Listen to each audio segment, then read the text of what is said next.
Guys मेरा main reason खतरों के खिलाड़ी देखने का तो फरहाना और गौरव खन्ना ही थे, लेकिन अब मुझे अविनाश और विशाल बहुत ज्यादा अच्छे लगने लगे। अविनाश ने क्या मिमिक्री करी है यार गौरव की, एकदम वॉइस भी मैच कर लिया था बॉडी लैंग्वेज के साथ। गाइस सो टैलेंटेड, और इतना ज्यादा हाइप्ड अप मैंने किसी और कंटेस्टेंट को नहीं देखा है टास्क के पहले जितना अविनाश रहता है। कोई भी टास्क होता है वो बाकी लोगों को भी ऐसा चीयर करता है, ऐसा लगता है कि अगर उसको मौका दो तो वो खुद जाके खेलने लगे, और वो तो खेलने भी लगा था वो करंट वाले टास्क में। उसका बस ऐसा है कि मेरे को हारना नहीं है। मेरे को कमेंट सेक्शन से पता तो चल ही गया था कि विशाल वापस आने वाला है, क्योंकि तुम लोगों ने उसको किसी प्रोमो में देख लिया था छुपा हुआ। बाज की नजर है यार, तुम लोगों की भी माननी पड़ेगी। लेकिन एकदम भनक ही नहीं लगी कि अब विशाल को बुलाने वाले हैं ये लोग, क्योंकि ये लोग जब भी बोलते हैं कि आपका एक दोस्त आने वाला है तो ऐसा लगता है कि अब चीता बुलाएंगे, लेकिन शेर बुला दिया।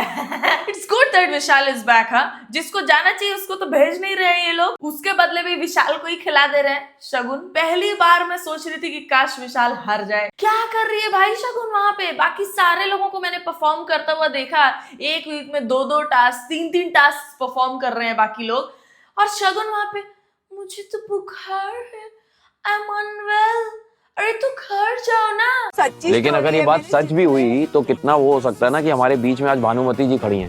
हो सकता है, वो बहुत खूबसूरत रानी होती थी इसीलिए उसका दीवाना था वो। फिर तो तुम नहीं हो। सच में खूबसूरत नहीं।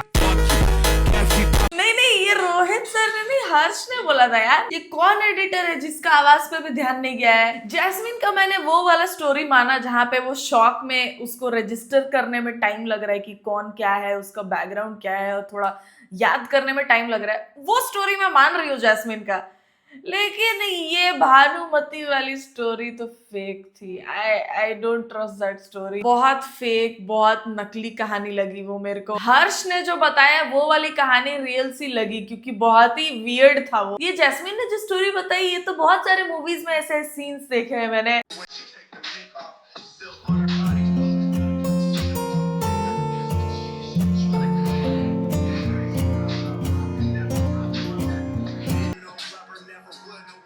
भाई पहली बार तुम लोग फरहाना को किसी हैंडसम आदमी के साथ शिप कर रहे हो। Farhana is one beautiful woman, मतलब वो वैसी औरत है जो किसी भी आदमी के साथ खड़ी हो जाए, थोड़ा ठीक दिखने वाला, तो लगे कि गजब की केमिस्ट्री है। मैं सही बताऊं तो मेरे को फरहाना कभी भी बसीर के साथ तो नहीं अच्छी लगी थी, और बसीर जैसी चीजें बोल रहा था बिग बॉस में फरहाना के पीठ पीछे, और फिर बाहर जब आके देखा कि वो क्या क्रेजी फैन बेस सेट कर लिया है, तो फिर वो जैसे सपोर्ट कर रहे हैं, मतलब पता चल रहा था कि वो किस इंटेंशन से कर रहा है वो सब। तो मेरे को कभी भी फरहाना के वो फैंस सही नहीं लगते थे जो लोग बसीर के साथ उसको शिप करते थे। मतलब तुमको तो एटलीस्ट दिखना चाहिए कि कौन असली में सपोर्ट कर रहा है और नहीं कर रहा है। बट यहाँ पे करण वाही के साथ जब तुम शिप कर रहे हो फरहाना भट्ट को, तो लग रहा है कि मतलब फेयर, क्योंकि I think Karan is single. दूसरा, करण बहुत ही मतलब अच्छे से ट्रीट करता है फरहाना को, मैंने देखा है वो करंट वाले टास्क में भी। जब वो फरहाना को ही नहीं, मैं बोलूंगी इन जनरल वो अच्छा इंसान है, ऐसा लगता है मेरे को, क्योंकि वो सबका बहुत ध्यान रखता है, और कुछ कुछ चीजें भले वो बोलता है कंपटीशन के चक्कर में, but I think he is nice. क्योंकि वो करंट वाले टास्क में जब उसको लग रहा था कि अब ये लगेगा, तब वो सॉरी गाइस अब लगेगा बोल रहा था। कितनी बार सॉरी बोला है बेचारे ने, और टास्क खत्म होने के बाद भी जाके फरहाना को सॉरी बोला, हक किया, बोला कि नहीं कर सकता था मैं कुछ और वेरी सॉरी कि तुम लोग को ऐसे सब फेस करना पड़ा। बहुत अच्छा लगा यार, क्योंकि बाकी सारे लोग ऐसे होते हैं ना कि मतलब टास्क ही यही है तो अब क्या ही कर सकते हैं, बट यही सारी छोटी चीजें तो मैटर करती है गाइस, कि कौन कर रहा है और कौन नहीं कर रहा है। अनएक्सपेक्टेड बॉन्ड किसके साथ बना आपका शो के अंदर? मेरी फरहाना से काफी दोस्ती हो गई। फर्स्ट स्टेप इतना बढ़िया नहीं था, because I think first attempt इतना बढ़िया नहीं था। I think he said that for some task or something, क्योंकि फरहाना मेरे को लगता है कि बहुत ही फन लविंग टाइप है, उससे किसी की भी दोस्ती हो सकती है। अब कितने लंबा चले वो डिपेंड करता है सिचुएशन पे और शोज पे, अब तो लोगों पे भी कि वो लोग क्या सोच के उससे दोस्ती कर रहे हैं। बट करण और फरहाना की दोस्ती तो हुई है गाइस। चैनल वाले स्टंट में आप लोग उधर चले गए, हम लोग इधर वेट कर रहे थे। अब इसके लिए कैमरा रोल हुआ, इसको पता नहीं है, ये ऐसे खड़ी उधर यूं ऐसे, और हम लोग को लगा चालू है, तेरे को पता होगा, ये में से पूछो कैमरा ऑन है क्या? चल हाँ, रिएक्शन चल।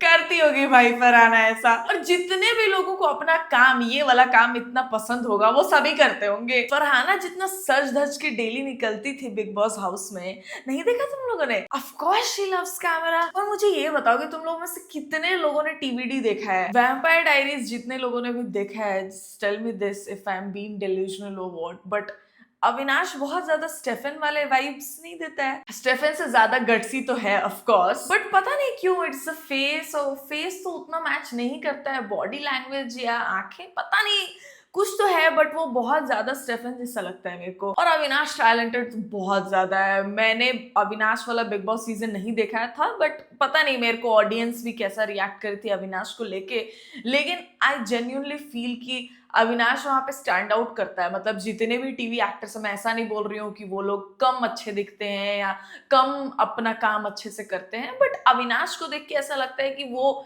एक मतलब बहुत ही पॉपुलर फिगर कोई होता है ना, बड़ा स्टार जिसको सब जान रहे हो, सब पसंद कर रहे हो, उसकी एक्टिंग स्किल्स अच्छी, और मिमिक कितना अच्छा कर रहा है तो एक्टिंग पक्का बहुत अच्छी करता होगा। अविनाश वैसा लगता है मेरे को कि उन लोगों के बीच में एक ऐसा चमकता हुआ सितारा सा कि अरे this guy is different. And I feel the same way for Vishal, क्योंकि विशाल भी लगता है कि जितना भी विशाल के पास है उससे 10 गुना ज्यादा हो सकता था। डिजर्विंग तो लगता है विशाल की, मतलब वो जिस इंडस्ट्री में है उसमें उनको बहुत ज्यादा काम मिल सकता था, लेकिन मिला नहीं है, पता नहीं क्यों।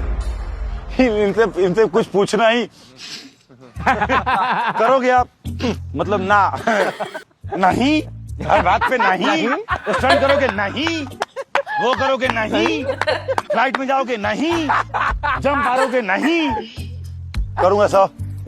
ले ये तो ना बिल्डअप देखे। भाई दिस वाज सो क्यूट। इतना लंबा तगड़ा आदमी है, हर बात पे नहीं नहीं वाला मीम कॉपी कर रहा है। अरे दोनों ने मिमिक्री कर दी यार, मेरे दोनों फेवरेट कंटेस्टेंट्स ने। लेकिन फेयर, गौरव को मैं फट्टू मान रही थी जब खतरों का खिलाड़ी स्टार्ट हुआ था तब, लेकिन अब मेरे को लगता है कि गौरव इज गिविंग हिज बेस्ट। बहुत सारे लोग हैं जो लोग वहां पे परफॉर्म नहीं कर रहे हैं सारे टास्क, लेकिन गौरव ऐसा कि हाँ ठीक है कर लेते हैं, हाँ करेंगे करेंगे करेंगे। He is get set go all the time. और शगुन के लिए गौरव खेलता। शगुन हर एपिसोड में बात कुछ भी चल रही हो, घुमा के वो गौरव के बारे में बात करती है और बोलती है कि गौरव का बिहेवियर ऐसा, he is very mean towards me और उनको पनिशमेंट मिलना चाहिए only because he does not treat me well. सब वहां पे ये लॉजिक लगा रहे होते हैं कि कौन लास्ट टास्क अच्छा नहीं खेला, जो कि हर बार शगुन ही होती है। लेकिन शगुन ये लगा रही होती कि कौन मेरे से प्यार से बात नहीं कर रहा है, he is mean towards me। अरे तुम अच्छा नहीं खेलोगे तो अच्छा नहीं खेल रही हो यही बोला जाएगा ना तुमको। और गाइस मैं तुमको एक बात बताऊं, खतरों के खिलाड़ी के जो कंटेस्टेंट्स है वो जो भी एडिट्स आ रहे हैं ना, और शगुन के अगेंस्ट वाले एडिट्स आ रहे हैं जिसमें लोग उनका मजाक उड़ा रहे हैं, उस पे वो लोग कमेंट कर रहे हैं, रिप्लाई कर रहे हैं, लाइक कर रहे हैं। मतलब वहां के कंटेस्टेंट्स भी शगुन को पसंद नहीं करते हैं, वो इतनी इरिटेटिंग है। भाई मेरा तो ध्यान नहीं जाता उस पर उतना, जब वो बात करती है गौरव के बारे में तभी ध्यान जाता है, वरना उसके पहले तक लगता है शगुन नाम का कोई एग्जिस्ट ही नहीं करता है। विशाल आदित्य जी के लिए जोरदार तालियां। कहाँ की रोहित शेट्टी? मैं हूँ। आप रोहित शेट्टी हैं? ले ले ले ले ले ले ले ले ले ले ले ले ले करके गया मुझे। ले करता है, तूने हमारी बहन को ले करता है। माफी मांगो, माफी माँ जैसी बहन ले करता।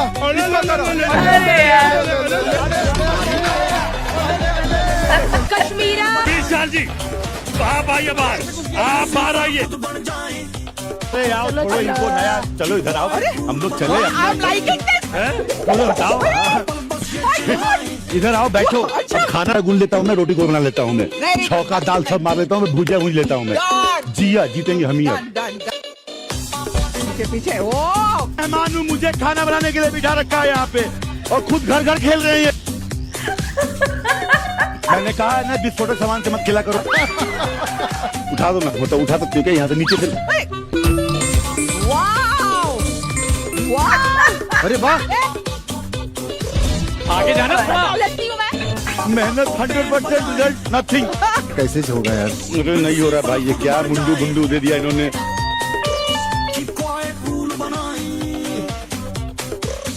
विशाल है तो केओटिक, मतलब जैसा लाफ्टर शेफ के कंटेस्टेंट्स हैं उनमें बिल्कुल सूट कर रहा है। बहुत सारे कंटेस्टेंट्स हैं जो लोग मतलब उतने फनी भी नहीं है, लेकिन विशाल तो है भाई। मेरे को सही में बहुत बुरा लग रहा है यार, जब से मैंने विशाल को देखा है ना खतरों के खिलाड़ी में, तब से मेरे को लगता है कि इस बेचारे के पास ज्यादा काम क्यों नहीं है। कितना डिजर्विंग है यार वो, एज एन एक्टर भी और कॉमेडियन भी वो बहुत अच्छा है। खतरों के खिलाड़ी करता है लड़का, लेकिन हंसाता है, बताओ। और ये लाफ्टर शेफ वाला एपिसोड तो बेहद फनी है। मेरे को लगता है अगर लाफ्टर शेफ का नया सीजन आता है तो उसमें विशाल को कास्ट करना चाहिए, कम से कम यही सही यार। जब मैं सिंघम अगेन के सेट पे उनसे मिली थी तो I was very nervous because of course I was gonna act in front of Ajay Devgan, so I was like how I am gonna do this. एक वो आपको डर रहता है कि आप ज्यादा टेक्स ना ले लो या फिर आपकी वजह आपको जैसे एंग्शियस होके कुछ गड़बड़ी ना कर दो, आपकी टेक्स ज्यादा ना हो जाए तो सामने स्टार है उसकी भी टेक्स ज्यादा हो जाएंगे तो वो ऐसे यू नो इरिटेट हो सकते हैं maybe or something like that, because he's a star and he's so good at acting, वो एक दो टेक्स पे कर लेंगे। But when I went on set, I was like, damn, the director is most handsome.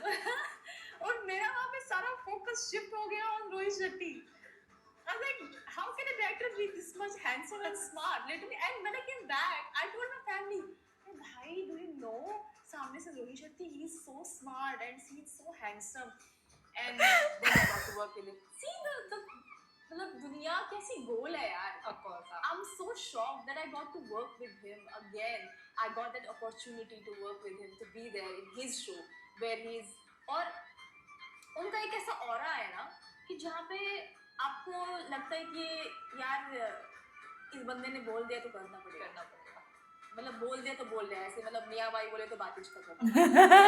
दुनिया गोल तो है यार, मतलब तुम जो चाह के करोगे ना उसमें तुमको उतना मजा ना आए, लेकिन उसने जो स्क्रिप्ट लिखी है और उस हिसाब से जब चीजें हो जाए तो तुम खुद शॉक्ड हो जाओगे, तुम्हारा माथा तुम पकड़ लोगे कि हो ये क्या हुआ। मेरे साथ भी ऐसी कुछ चीजें हुई हैं और तब मेरे को लगता था कैसे, मतलब कैसे, मैंने तो अपने वाइल्डेस्ट ड्रीम्स में नहीं सोचा था कि ऐसा भी हो सकता है। तो मजा तो आता है जब उनके हिसाब से कुछ ऐसा अमेजिंग सा हो जाए। तो सोचो कहाँ 30 सेकंड का शॉट लिया था फरहाना ने उस सिंघम मूवी में जहाँ पे भी, और अभी she is working next to Rohit sir, और मतलब ऐसे स्पॉट पे जहाँ पे उनका ध्यान है पूरा रोहित सर का फरहाना पे। इतने सारे टीवी एक्टर्स जो इतने साल से काम करते आए हैं और पॉपुलर हुए हैं उनके बीच में फरहाना है, तो I think it's a big thing. बहुत सारे लोग ना, मतलब वो बात सच है कि कैमरा पे अच्छे लगते हैं, असल में नहीं, असल में अच्छे लगते हैं तो कैमरा पे नहीं, होता है बहुत सारे लोगों के साथ। क्योंकि मैं ना 2-3 बार गई हूँ ऐसा क्रिकेट मैचेस देखने,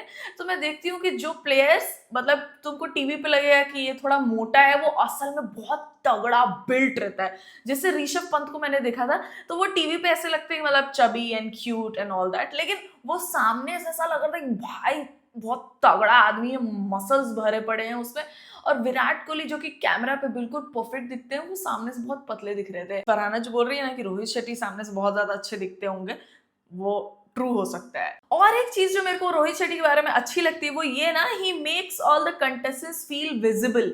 बहुत सारे शोज में ऐसा होता है कि हम लोग को लगता है कि अरे इस कंटेस्टेंट से बात नहीं किया, इससे अनफेयर है, उससे फेयर है, इससे बायस्ड है, ऐसा सब फीलिंग आती है। लेकिन यहाँ पे ही सिर्फ इसी वाले शो में खतरों के खिलाड़ी में ही मेरे को ऐसा लगा कि जो होस्ट है उनका ध्यान सब पे इक्वली है। वो किसी को भी ऐसा नहीं है कि ज्यादा फेवर कर रहे हैं या ज्यादा प्यार कर रहे हैं, ऐसा है नहीं। वो सबको ऐसा चीयर करते हैं जैसे दोस्त है उनका। तो ये मेरे को बहुत ज्यादा अच्छी चीज लगी रोहित शेट्टी के सामने। और वो होता है ना कि कुछ लोग फील करा देते तुमको कि हम तो बड़े लोग हैं, वैसा रोहित शेट्टी फील नहीं करवाते होंगे, मेरे को ऐसा लगता है। उनके सामने तुम नर्वस नहीं होगे, ऐसा दिल खोल के बात कर सकते हो। मैं सबको बताना चाहता हूँ, इनको पे जानते हैं आप? आपका रूम नंबर क्या है? 504 और मेरा है 503।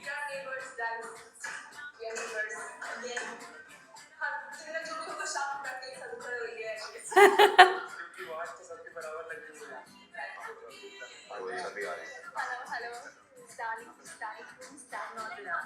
गौरव वहां पे भी व्लॉग कर रहे हैं भाई, मजा आएगा यार ये व्लॉग्स देखने में। I am going to watch his vlogs now.